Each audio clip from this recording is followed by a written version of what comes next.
આજે તો આપણે બનાવવાનું છે ભરેલ રીંગણાનું શાક. તે માટે મેં સરસ મજાના નાના નાના રીંગણા લઈ લીધા અને તેને સાફ કરી અને ચેકા પાડી લીધા. હવે આપણે રીંગણા ભરવા માટે મસાલો તૈયાર કરવાનો છે. તો આપણે એક ખાંડણીમાં લસણ, ધાણા અને સરસ મજાનું વાટી લેવાના છે.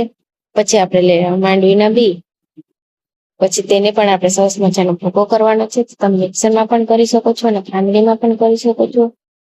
પછી ભૂકો થઈ જાય એટલે આપણે એક વાટકામાં એડ કરી દેવાનું છે. તેમાં આપણે ચટણી, મીઠું, હળદર, ધાણા જીરું પાવડર અને ધાણા લસણની પેસ્ટ ઉમેરવાની છે. પછી તેમાં આપણે થોડુંક એવું તેલ ઉમેરી અને હાથ વડે સરસ મજાનું મિક્સ કરવાનું છે. આપણો મસાલો મિક્સ થાય તેટલું આપણે તેલ ઉમેરવાનું છે. આપણો સરસ મજાનો મસાલો તૈયાર થઈ ગયો છે.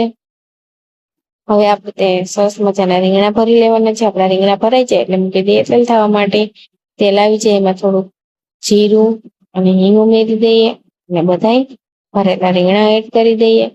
રીંગણા બધા ઉમેરાઈ જાય સરસ મજાનું હલાવી લેવાનું. પછી આપણે વધી ગયેલો મસાલો બધો એડ કરી દેવાનો છે અને પછી તેમાં આપણે રસો જેટલો કરવો હોય તેટલું પાણી ઉમેરી અને ચડવા માટે મૂકી દેવાનું.